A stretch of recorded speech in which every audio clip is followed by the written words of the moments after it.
Ya, setelah kemarin ada gereja waktu Jumat Agung ibadah di demo ya, di demo sama kelompok-kelompok Islam dan dihadang polisi.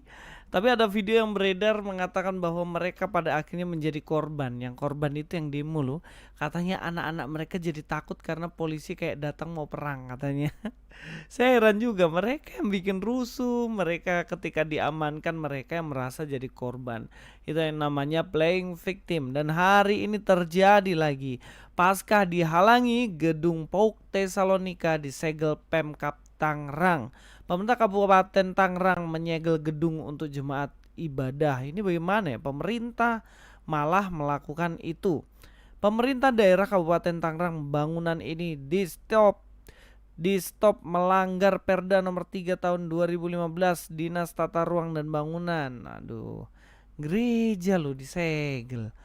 Ya, di sini ya, cuma di Indonesia ibadah Jumat Agung demo warga mau ibadah Paskah disegel Satpol PP.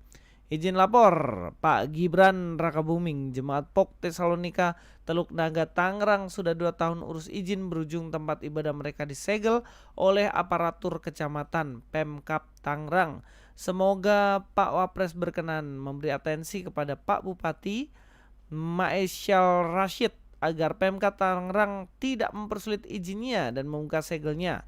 Teman-teman bantu mention akun Pak Wapres ya. Siap. Pokoknya kita bantuin ini sampai selesai.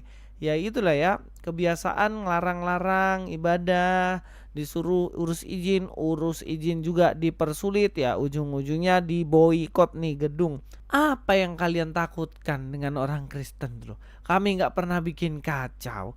Ya mungkin inilah salib yang harus kami pikul untuk mengikut Yesus Kristus. Ya, lebih pilih mana? Lebih pilih untuk tinggalkan Yesus untuk cari aman atau tetap setia menanggung ini walaupun banyak tantangan. Ya, mudah-mudahan refleksi kita dari renungan yang kita akan dengar berikut ini bisa menguatkan kita dalam mengikut Yesus. Jangan kamu menyangka bahwa aku datang untuk membawa damai di atas bumi. Aku datang bukan untuk membawa damai, melainkan pedang. Ngeri kan? Yesus itu memisahkan keluarga, merusak keluarga. Itu menurut Injil. Yesus Raja Damai, benar? Yesus datang membawa damai, benar? Kenapa dia bilang di dalam Matius 10 ayat 34, jangan kamu menyangka bahwa aku datang untuk membawa damai di atas bumi. Aku datang bukan untuk membawa damai, melainkan membawa pedang. Jadi Yesus itu datang bawa damai atau bawa pedang sebenarnya? Ya, Yesus katanya membawa damai, tapi kenapa dia membawa peperangan? Dia bawa pedang katanya. Dia suruh kita bermusuhan. Ini maksudnya gimana nih? Ada yang mau jawab silakan. Karena nggak ada yang mau tanya, jadi saya yang tanya kalian. Ada yang mau jawab silakan. Salah nggak apa-apa, nggak dikurangi poin toh. Tidak. Yang bisa jawab, saya kasih hadiah. Saya doakan supaya ranking 1. Ada yang mau jawab? Yesus katanya bawa damai, tapi kenapa dia bilang saya datang tidak bawa damai, tapi saya mau bakalahi sama kamu. Jawab ya. Menurut saya. Iya, menurut kamu lah. Mungkin menurut saya pas Tuhan Yesus lahir itu di Bethlehem itu Herodes dia perintah orang-orang untuk membunuh anak-anak. Ya. Ya, itu aja sih. Oke. Jadi dampak dari kehadiran Yesus Kristus bukan ada kedamaian, tapi malah ada pembunuhan, pembantaian ya. Wah, oke. Mantap juga ini omongannya. Boleh. Yang lain, ada perspektif lain nggak? Ya, silakan. Izin menjawab pertanyaan kakak. Mungkin di sini perumpamaan tentang Yesus membawa damai dan pedang itu seperti Yesus membawa pedang itu intinya seperti Tuhan ingin memisahkan kita dari maut begitu atau dosa. Jadi dan damai sejahtera itu Tuhan membawa damai sekaligus pedang itu artinya Tuhan memisahkan kita dari yang kita sudah jatuh ke dalam maut, akhirnya kita dipisahkan dan kita hidup hingga kerajaan Allah datang dan kita akan hidup di Firdaus selamanya.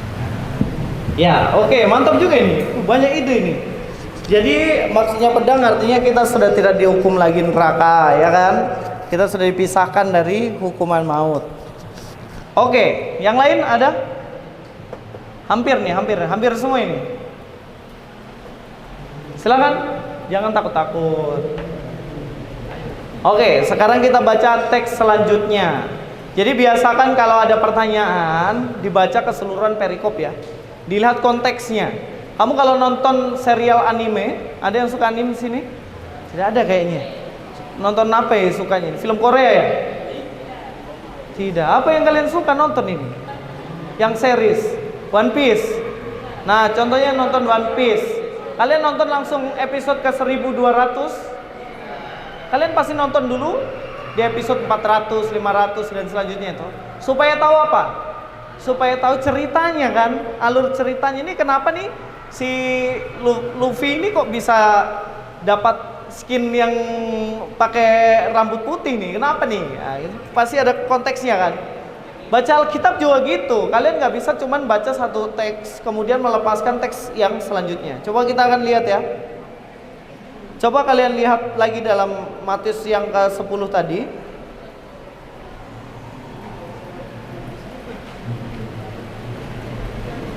Oke, kita akan lihat di ayat yang ke-34, coba. Jangan kamu menyangka bahwa aku datang untuk membawa damai di atas bumi. Aku datang bukan untuk membawa damai, melainkan pedang. Coba baca selanjutnya. Sebab aku datang untuk memisahkan orang dari ayahnya, anak perempuan dari ibunya, menantu perempuan dari ibu mertuanya, dan musuh orang ialah seisi rumahnya. Duh, maksudnya bagaimana ya sampai sini? Berarti kalian suruh berkelahi sama mama, papa, mertua dan lain-lain nih. Kenapa tidak? Ayo sekarang jawab lagi. Kenapa Yesus datang mengatakan bahwa dia membawa pedang, membawa permusuhan? Kenapa? Ayo dari teks itu. Kan sudah baca selanjutnya nih. Sudah mulai paham lagi toh? Siapa mau jawab? Ayo. Oke, kenapa Tuhan Yesus menyuruh? Kenapa Tuhan Yesus menyuruh bermusuhan dengan orang seisi rumahnya? Berarti kalian pulang nanti berkelahi sudah sama papa sama mama di rumah toh? Ribut sudah di situ. Tidak, maksud ayat itu bukan seperti itu ya. Maksud ayat itu bukan seperti itu. Jangan baca ayat sepenggal-sepenggal. Mari kita lanjutkan. Ayat 37. Barang siapa mengasihi bapa atau ibunya lebih daripadaku, ia tidak layak bagiku. Dan barang siapa mengasihi anaknya laki-laki atau anak perempuan lebih daripadaku, ia tidak layak bagiku. Barang siapa tidak memikul salibnya dan mengikut aku, ia tidak layak bagiku. Maksudnya apa? Maksudnya adalah jika kamu harus memilih antara ikut Yesus atau ikut kemauan orang tuamu.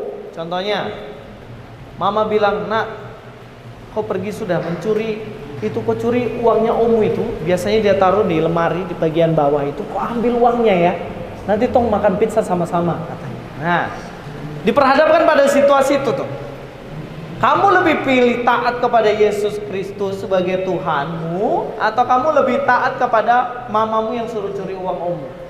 Pilih mana? Hah? Curi? Ya, jarang makan pizza ini, jadi securi. Tidak kan? Kamu harus lebih memilih Tuhan. Tapi resikonya mamamu akan benci kamu. Ah, malas punya anak kok, nggak berguna. Pilih mana? Pilih Tuhan. Itu maksudnya. Jadi maksudnya bukan berarti kau suruh berkelahi sama kau punya orang tua. Tidak. Tapi jika diperhadapkan pada situasi kamu harus pilih kebenaran Yesus Kristus dengan dosa, kamu harus lebih memilih Tuhan Yesus Kristus. Mamamu bilang begini, sudah kau nikah saja sama itu ya. Dia memang beda agama, tapi dia punya warisan banyak sekali. Kau tidak lihat kos-kosannya di sana tuh? Iya, ada 10 pintu. Kau menikah sudah sama dia, nanti menikah saja kau tinggalkan Tuhan Yesus. Kau pilih mana nih? Kau pilih kemauan orang tua atau lebih memilih kehendak Yesus untuk tetap setia mengikut Yesus?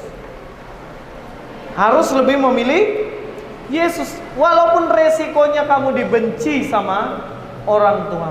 Itu maksudnya. Jadi bukan berarti Yesus datang benar-benar, ayo kau perang sudah, ini kau bawa parang ini kau pergi. Tidak. Makanya konteksnya harus dilihat. Ayat ini harus dilihat keseluruhan.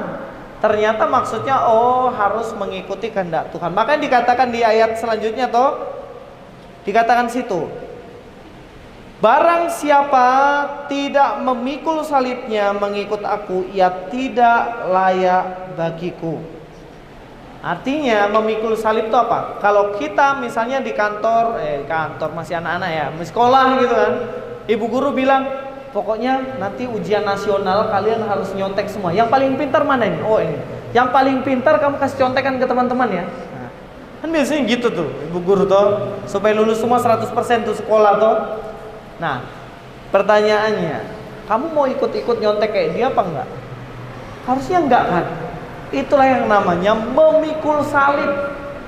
Tetap lakukan kebenaran sekalipun dibenci sama orang.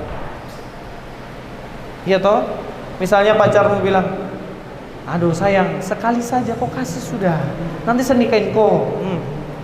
Kamu ingat ya, dalam Alkitab bilang apa? Jaga kekudusan hidup.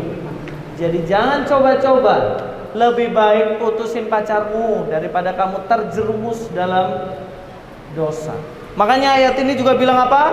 Barang siapa mengasihi pacarnya lebih daripadaku, ia tidak layak bagiku. Hati-hati loh kalian. Lebih ikut kehendak ayang beb, atau lebih mengikuti kehendak Tuhan Yesus. Ya kan? Orang yang mengasihi kalian, cewek-cewek, itu adalah orang yang bisa menjaga kalian. Kalau dia sudah rusak kalian, itu pasti tidak bertanggung jawab dalam kehidupan mereka. Jadi berhikmat, be wise ya, untuk cari pasangan hidup.